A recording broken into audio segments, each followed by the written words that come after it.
네, 먼저 말씀 혼독하도록 하겠습니다. 아버님 말씀부터 먼저 혼독하도록 하겠습니다. 시작. 자르딘의 모기 보아슈드가 내 피를 빨아먹거든 내가 내 피를 먹고 하나님을 사랑하고 참 부모를 사랑하라는 마음을 가져야 합니다. 내가 자연을 사랑하고 피를 흘려 탕감해야 우리 식구들이 피 흘리지 않고 뜻길을 갈 수 있다. 네, 아버님 말씀 선집 내용이고요. 다음은 어머님 말씀 하도록 하겠습니다. 시작. 참부모의 사명은 지상에서 창조주 하늘 부모님을 모시고 사는 삶을 실천해야 되는 거야.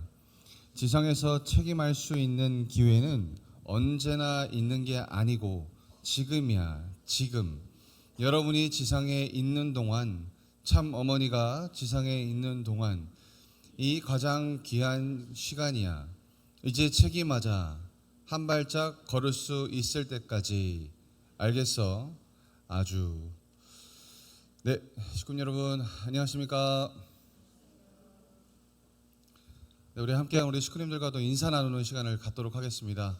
우리 양옆을 바라보면서요, 환영합니다, 사랑합니다, 감사합니다.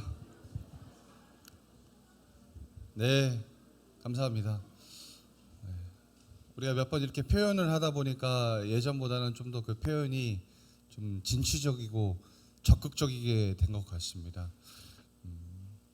그런 입장에서 오늘 우리의 이 시간이 너무나 중요하고 너무나 가치가 있다라고 하는 생각을 하게 됩니다.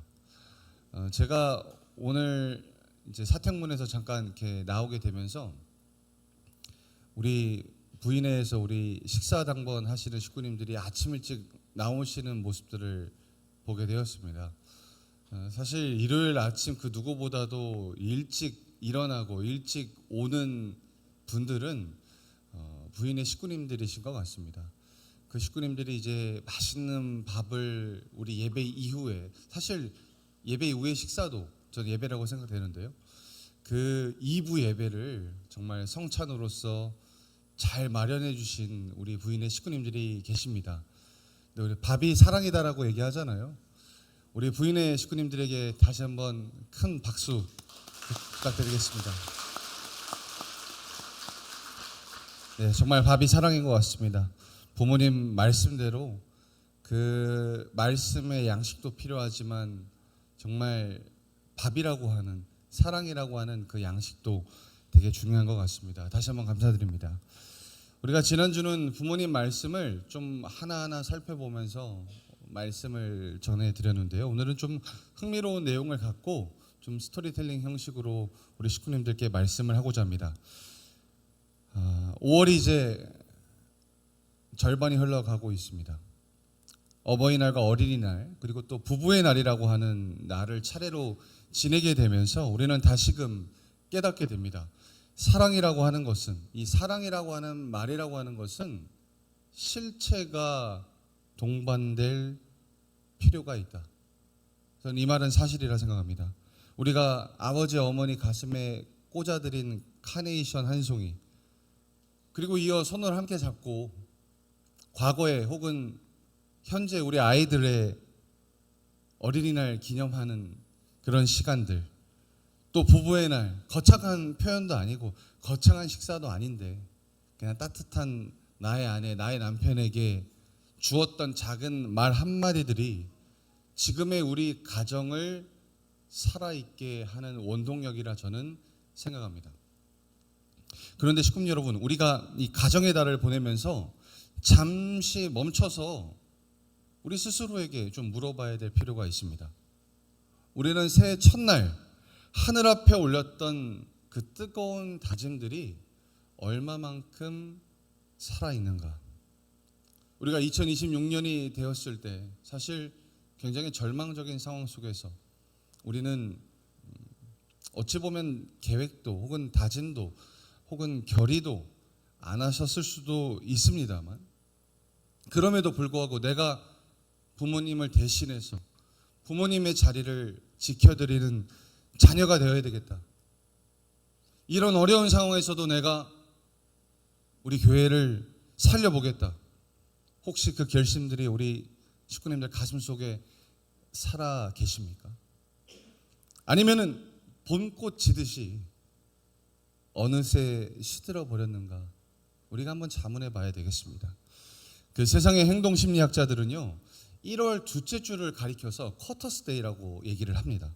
이 쿼터스데이가 무슨 뜻이냐면 포기하는 자들의 날이라고 부릅니다.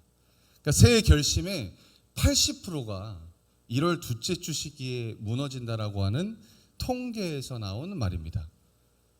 그러면 사실 5월쯤 되면요, 그 무너진 다심을 다시 일으켜 세우려는 마음이 무너지게 되는 시점이기도 한다라고 하는 것입니다.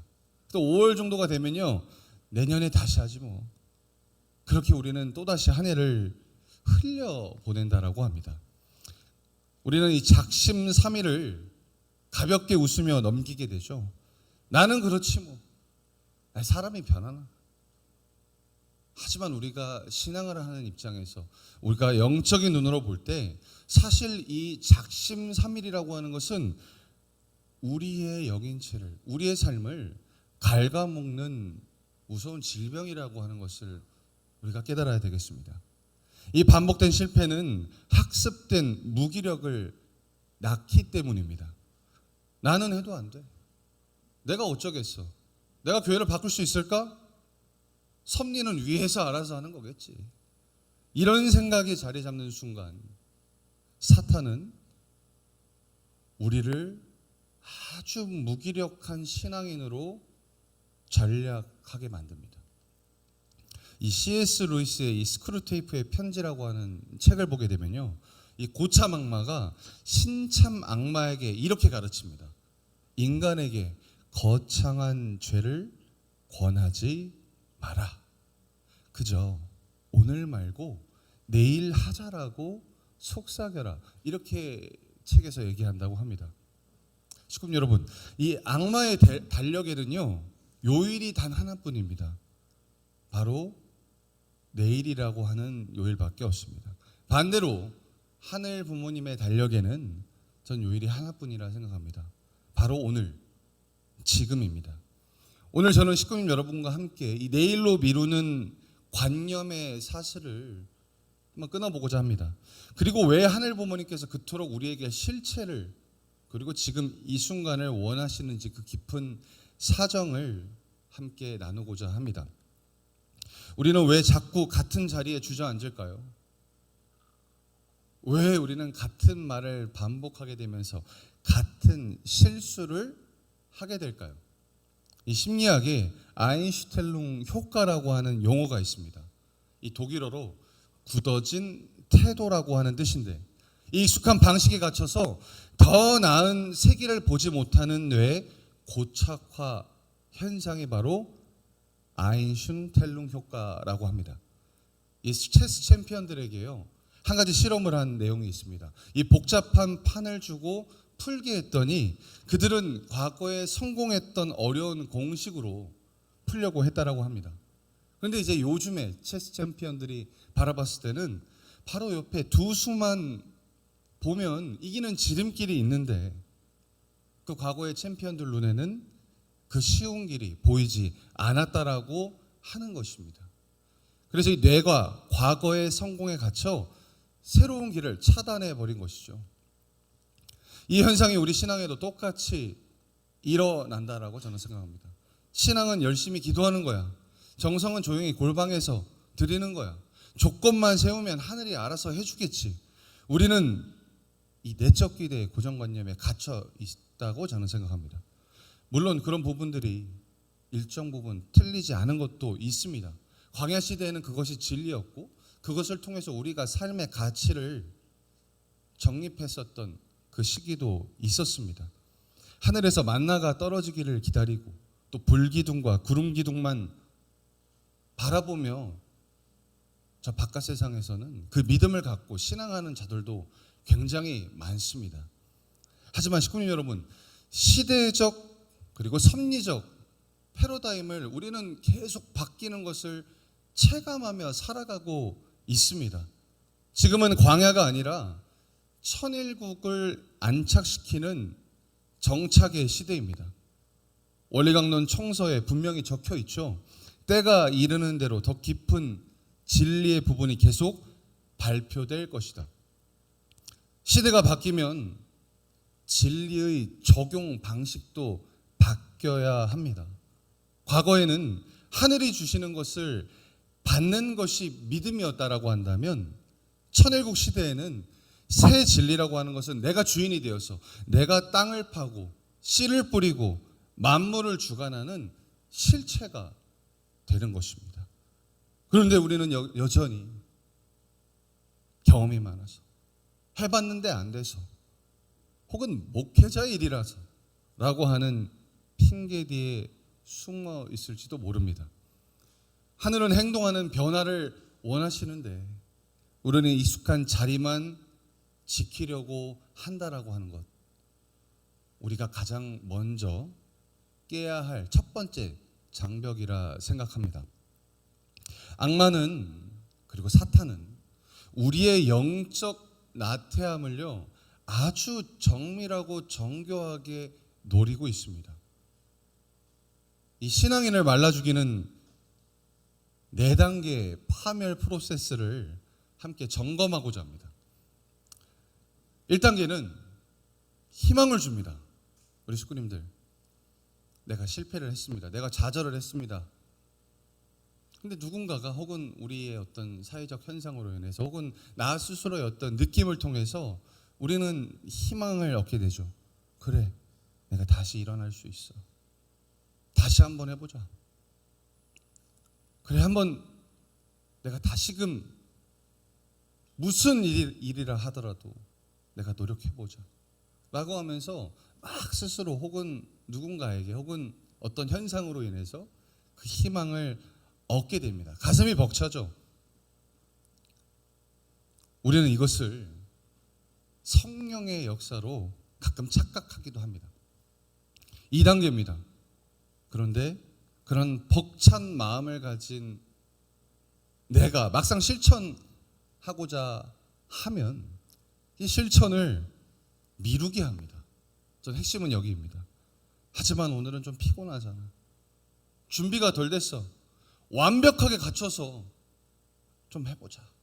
아직은 좀 완벽하지 않은 것 같아. 준비되지 않은 것 같아. 라고 말하면서 오늘 해야 될 일을 우리는 내일 미루는 현상을 바라보게 됩니다. 3단계는 실패하면 거짓 위로를 준다고 합니다. 사탄이요, 괜찮아. 인간이 그럴 수 있지. 사람이 그럴 수 있지. 이번 달 좀 바빴잖아. 그리고 좀 몸이 아팠잖아. 그리고 좀 여러 가지 문제 때문에 너가 다른 쪽에 신경을 썼었잖아. 다음에 하면 돼. 다음 주에 하면 돼. 이런 식으로 말입니다. 그리고 마지막 4단계, 그러한 것들을 계속 반복시키게 하면서요 영원히 발전할 수 없는 사람으로 제자리를 맴돌게 한다고 합니다. 결국 우리는 어느 정도 내가 이제 이 지상 생활을 마무리하게 됐을 때, 내가 그때 해야 됐었는데, 내가 그때 조금 더 노력해서 앞으로 나아갔어야 됐는데 라고 하는 죄책감과 언젠가 하겠지라고 하는 막연한 기대 사이를 오가다가 아무 열매를 맺지 못한 상태로 이 지상 생활을 마감하게 하는 게 사탄의 계략이라고 합니다. 이 사탄의 목적은 우리를 한 번에 절망시키게 만드는 것이 아닙니다. 행동하지 않는 헛된 희망 속에 우리를 끊임없이 가두게 되면서 서서히, 아주 서서히 우리를 사망케 하는 방법으로 우리 인간을 사망의 늪으로 빠뜨리게 한다고 합니다. 악마는 디테일에 있다라는 말이 있습니다. 우리가 거창하게 인류 한 가족, 세계 평화를 외칠 때 악마는 우리들을 건드리지 않습니다.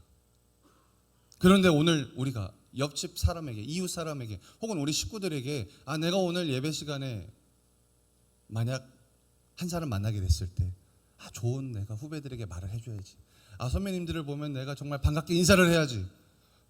혹은 오늘 예배 끝나고 혹시 교회에 좀 떨어진 쓰레기가 있다라고 한다면, 혹은 주차장으로 들어오시면서 좀 더러워진 내용들이 있다라고 한다면 내가 좀 예배 끝나고 주워야지 라고 하는 구체적인 디테일을 잡는 순간 사탄은 우리 머릿속에 침투하게 되면서 온갖 핑계로 누군가 하게 될 거야.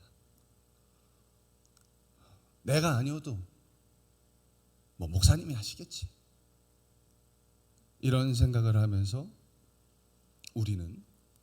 우리가 하고자 하는 그 구체적인 일을 미루거나 혹은 안 하게 되는 내용들이 생겨날 수 있다는 겁니다. 우리가 이 디테일 속에 숨은 악마를, 사탄을 정리하지 못하면 가정연합은 그냥 구호만 외치는 단체에 머물게 될 것입니다. 참사랑 참사랑 중심한 여러 가지 기관 단체들이 많았잖아요. 근데 정말 참사랑을 이루고 있는 공동체인가? 라고 하는 부분에 정말 면밀히 우리 공동체를 들여다보면 구호에 외친 것들이 정말 많이 있다라고 하는 것이죠. 그렇다면 왜 하늘 부모님과 참 부모님께서는 이 구호를 넘어서 정말 실체적인 내용, 천일국 안착을 통해서 어머니께서도 하늘 부모님께서 직접 치리하시는 이 시기, 이 순간 우리들의 실체를 왜 그렇게 강조하실까? 그것은 단순히 실적이 아닙니다. 여기에는 눈물겨운 하늘 부모님의 사정이 있다라고 하는 것이죠. 우리는 부모님 말씀을 통해서, 원리를 통해서 다 배웠습니다. 하늘 부모님 무형으로 계시는 부모이시죠. 영원한 사랑과 진리를 갖고 계시지만 채가 없기 때문에 그 사랑을 만질 수도 안아볼 수도 없으십니다. 그래서 당신의 형상을 한 실체인 우리 인간을 창조하셨죠. 인간이라고 하는 몸을 통해서 당신이 표현하시고 싶은 사랑을 실체로 하고 싶으셨다라고 하는 겁니다. 그런데 인간 시조가 타락해버렸죠. 실체가 사탄에게 완전히 빼앗겨 버렸습니다. 그래서 수호급의 섭리 역사는 하늘 부모님의 잃어버린 당신의 실체를 찾아가는 역사가 바로 복귀 섭리 역사였다라고 우리는 배웠습니다. 하늘 부모님의 한은 당신의 마음이 부족해서가 아니라 그 뜨거운 사랑을 담아낼 완성된 실체가 없어서 생긴 거라는 것입니다. 우리가 바라는 천국은 죽어서 영인체만 떠다니는 저 세상이 아닙니다. 이 땅에서 내 몸으로 사랑을 실천하면서 기쁨을 누리는 지상 천국이 바로 우리가 얘기하고 참부모님이 말씀하시는 천국의 본질이라 생각합니다. 이것이 당신께서 세우셨던 가장 중요한 목적, 창조 목적이었다라고 하는 겁니다. 원리 강론에서도 이 메시아를 맞이하기 위해서는 믿음의 기대 위에 반드시 실체 기대를 세워야 한다라고 가르칩니다. 가인과 아벨의 역사가 왜 실패했습니까? 정성이 부족한 것도 있겠죠.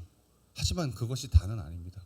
가인과 아벨이 사랑하고 서로 하나 되는 실체적 행동에 실패했기 때문입니다. 제가 어떤 식구님과, 우리 교회 식구님은 아니지만 예전에 목회를 했던 식구님이 그 남편과 사이가 너무 안 좋았더래요. 그래서 그 남편과 사이가 좋아지기 위해서 너무나 정성을 많이 들이고 또 매일같이 고된 업무를 끝마치고 10시에 들어와서 철야정성을 거실에서 드리는데 이제 각방을 쓰시는 부부였어요. 근데 어느 날 남편이요, 이 아내에게 아무 말도 안 하거나 굳이 말을 하면, 굳이 표현을 하면 입에 거친 욕밖에 없었던 그 남편이 갑자기 여보, 그 철야정성을 하는 우리 식구님에게 방으로 들어와, 피곤한데 같이 쉬자, 갑자기 그랬다는 겁니다. 그래서 처음에는 저 사람 왜 그러지? 라고 생각했다는 거예요. 근데 그게 한 번, 두 번, 세 번, 네 번, 다섯 번 반복되니까 그 식구님이 이제 저에게 상담을 하러 오신 거예요. 그래서 그 얘기를 하시니까 그 결론이 그 식구님에게 어떻게 내려져 있는가?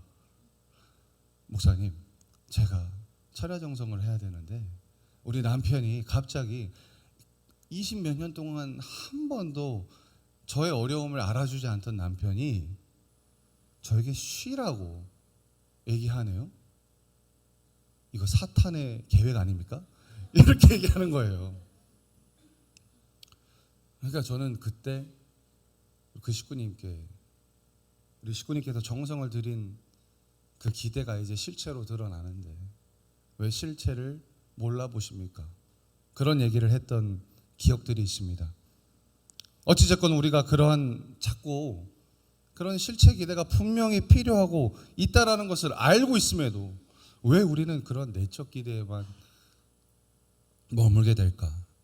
저는 이 부분에 대해서 우리가 솔직해져야 된다라고 이제 생각합니다. 그것이 우리가 할 수 있는 최대한의 내용임이 아님에도 불구하고 그것이 편하고 익숙하기 때문에 그렇다라고 생각합니다.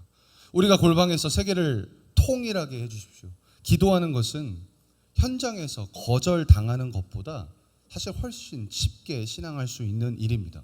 교회 안에서 사랑합니다 말하는 것은 나를 미워하는 이웃에게 찾아가서 고개 숙이는 것보다 쉽습니다.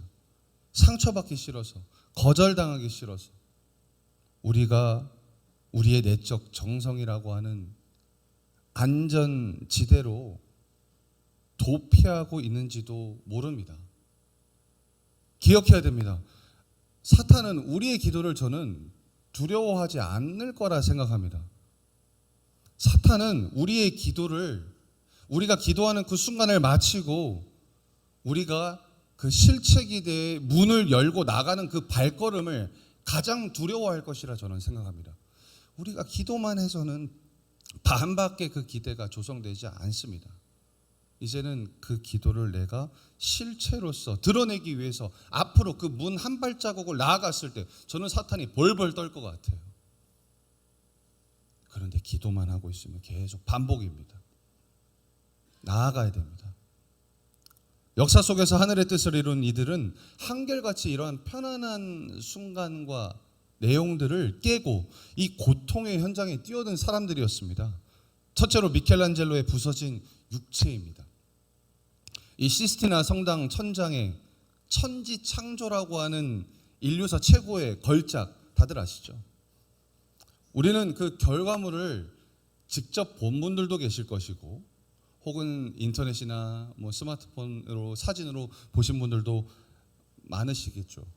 우리는 그것을 보고 정말 감탄하게 됩니다. 하지만 그 뒤에 숨겨진 미켈란젤로의 실체는요, 사실 엄청나게 처절했습니다. 1512년 그가 친구에게 보낸 편지에 이렇게 적혀 있습니다.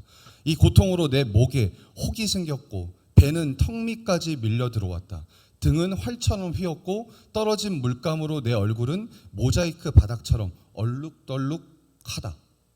그러니까 맨날 천장에서, 이런 천장에서 이렇게 그림을 그렸던 미켈란젤로였으니까요. 그러니까 4년 동안 고개를 뒤로 젖힌 채 천장만 보면서 작업하느라 척추가 굳어버렸다라고 합니다. 가장 성스러운 감동은 고상한 명상이 아니라 자신의 육체가 부서지는 것을 감내하는 처절한 실체에서 탄생한다라고 하는 것을 저는 미켈란젤로를 통해 보게 되었습니다. 두 번째는 우리 식구님들 정주영 회장 아시죠? 정주영 회장, 현대 정주영 회장입니다. 1984년 이 서산 간척지 공사 때요, 마지막 270m 구간이 문제였다고 합니다. 이 초속 8m의 물살이 집채만한 바위도 휩쓸어 갔습니다. 당대 최고의 공학자들이요, 현대 과학으로는 불가능합니다. 그것을 막지 못합니다. 라고 중단을 요청했다고 합니다. 그때 훅투성이의 작업복을 입은 정주영 회장이요, 이렇게 외쳤습니다. 엄청 유명하죠. 이봐, 해봤어? 그는 책상이 아닌 실체로 답을 찾았다라고 합니다. 그래서 322m의 이 폐유 조선을 통째로 가라앉혀 물길을 막아버린 것이죠. 모두 미쳤다라고 했지만 그 위로 흙을 쌓아 여의도 33배의 땅이 만들어졌습니다. 이것이 정주영 회장의 이봐 해봤어? 라고 하는 실체적 공법입니다. 모두가 머리로 계산하며 안 된다라고 했을 때 실천가는 몸으로 부딪혀서 지도를 바꿉니다. 기도해봤는데 안 됩니다 라고 하면 죽을 때까지 안 될 겁니다. 진짜 내가 그 기도를 통해서 쌓아놓은 정성의 기대를 중심 삼고 내가 이 한 몸을 던져서 실제로 부딪혀 보셔야 됩니다. 저는 기적은 아무에게나 오는 거라 생각하지 않습니다. 기적이라고 하는 것은 해본 사람에게 혹은 도전해본 사람에게 부여되는 특권이라 생각합니다. 세상의 위인도 자신의 몸을 던져 역사를 바꾸는데 하물며 하늘의 뜻을 하시는 우리 참 부모님께서는 어떠하시겠습니까? 아버님의 자리딘 섭리를 떠올려 봅니다. 1990년대 중반 이 남미 자르딘과 판타날의 늪지대, 이 낮에는 40도 폭염이 일어나게 되고요. 밤에는 이제 고아슈드라고 하는 이제 흡혈 곤충떼가 기다리는 곳이 바로 자르딘이라고 합니다. 한번 물리면요 살점이 뜯기고 피멍이 들 정도로 정말 어려운 환경 속 가운데 참 아버님께서는 그곳에서 하루 종일 낚시 정성을 들이셨다라고 합니다. 이 새까만 벌레떼가요 달라붙어 피를 빨아도 쫓지 않으셨다라고 하시더라고요. 보좌관들이 눈물로 만류했습니다. 아버님, 들어가시죠. 이 살점이 뜯기고 피멍이 드는 상황 속에서 계속 낚시 정성 들이면 아버님 큰일 나십니다. 근데 아버님은 이렇게 말씀하셨죠. 자르딘의 모기 보아슈드가 내 피를 빨아먹거든 내가 내 피를 먹고 하나님을 사랑하고 참부모를 사랑하라는 마음을 가져야 합니다. 내가 자연을 사랑하고 피를 흘려 탕감해야 우리 식구들이 피 흘리지 않고 뜯기를 갈 수 있다라고 말씀하셨다고 합니다. 그러니까 말뿐인 사랑으로는 사탄을 굴복시킬 수 없음을 찢긴 살과 흐르는 피의 실체적 탕감으로써 아버님께서 먼저 보여주셨다라고 저는 생각합니다. 우리 여기 선배님들 계시지만 그 아버님의 삶은 결코 뒤에 계신 삶이 아니셨습니다. 항상 앞에 계신 삶이셨습니다. 어머님 또한 그러하셨죠. 비전 2020 승리를 위해 지구촌을 누비실 때 다리가 퉁퉁 부어서 신발이 들어가지 않아도 휠체어를 거부하고 강단에 오르셨던 참 어머님이 떠오르게 됩니다. 그런 참 부모님께서 2023년 7월에 이 124가정 축복 60주년 특별 오찬에서 이런 말씀을 우리 124가정 선배님들에게 주셨더라고요. 저의 이제 외할아버지도 이제 그 자리에 계셨는데요. 세상 같으면 자녀의 봉양을 받으면서 사실 편안히 쉬셔야 할 그 연세 드신 어르신들에게 어머니께서는 아주 명확하게 그리고 단호하게 말씀을 주셨습니다. 참 어머니가 지상에 있는 동안이 가장 귀중한 시간이야. 이제 책임하자. 한 발짝 걸을 수 있을 때까지 라는 말씀을 주셨습니다. 한 발짝 걸을 수 있을 때까지. 저는 이 말씀을 저희 외할아버지를 대입해서 봤을 때 너무 가혹한 거 아니야 라는 생각도 했습니다.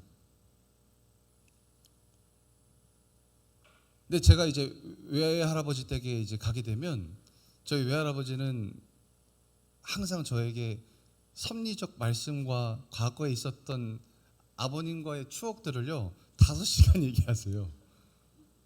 그러면서 저한테 이거 해야 돼 저거 해야 돼 라고 얘기를 많이 하시는데요. 사실 좀 힘듭니다. 명절에 갈 때마다 좀 고되긴 한데요.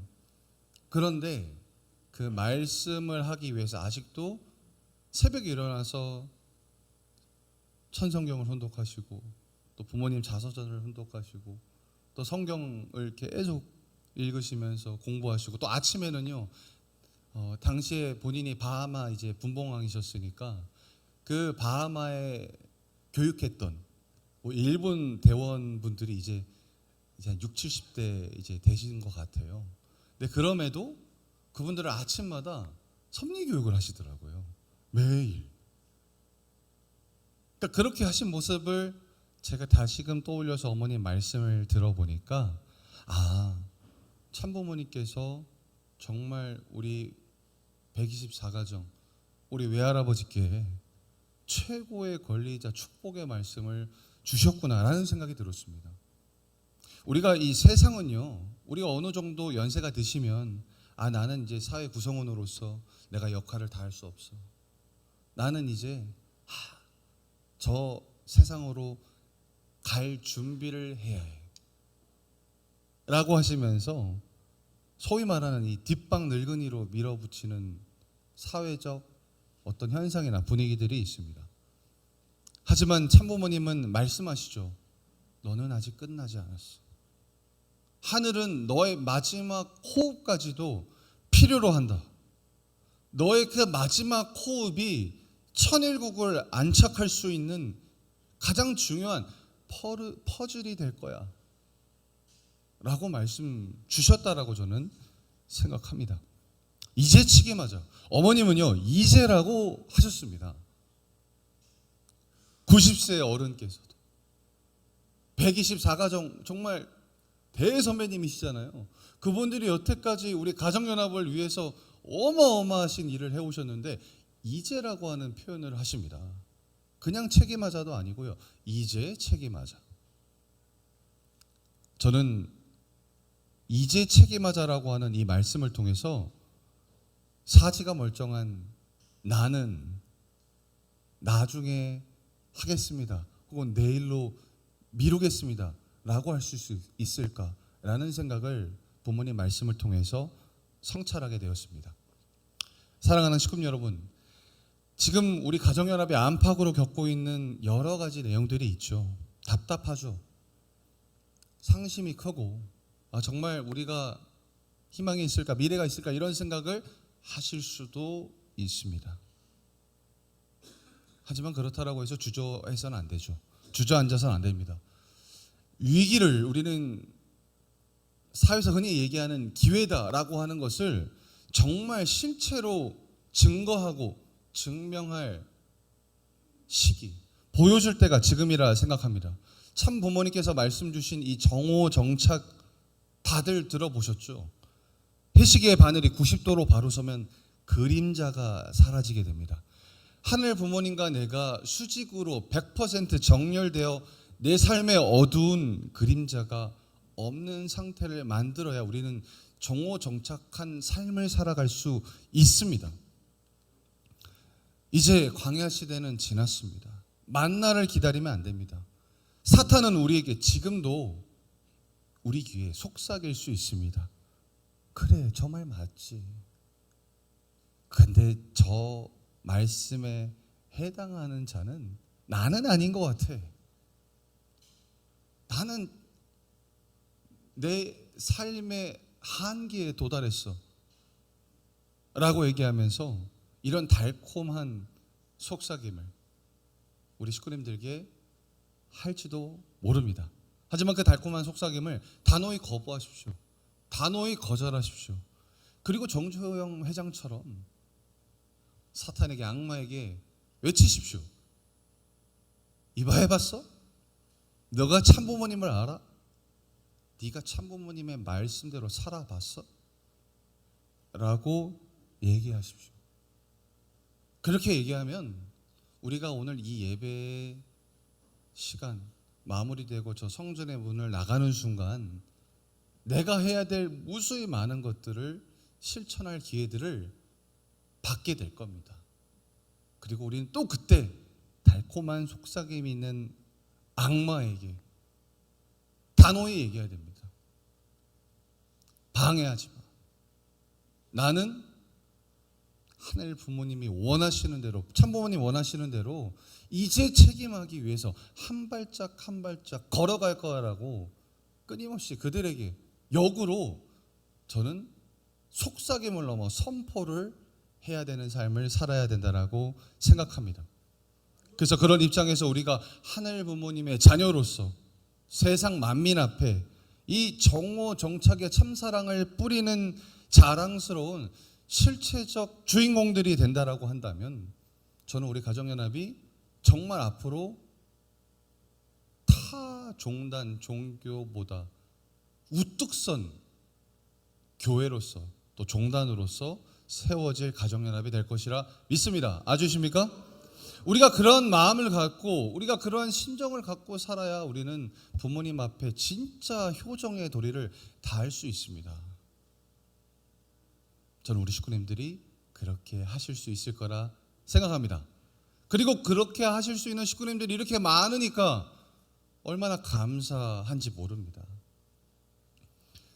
그 글로벌 뉴스를 통해서 1.8 가정 우리 51주년 축복 기념식을 아마 그 어느 때보다도 성대하게 한 것으로 저도 들었는데요. 근데 거기에 4대까지 이제 나와서 상도 받고 그런 모습을 보면 우리의 역사가 4대까지 흘러갔다는 것 엄청난 역사입니다. 우리 식구님들 자부심을 갖고 우리가 그 자부심을 단순히 마음에만 갖는 것이 아니라 오늘 한 발자국 한 걸음을 통해서 실체의 주인공이 될 수 있는 우리 식구님들이 되시기를 간절히 축원하면서 다 함께 우리 일어나셔가지고요 결단의 마음으로 우리 맹세 다 함께 찬양하도록 하겠습니다.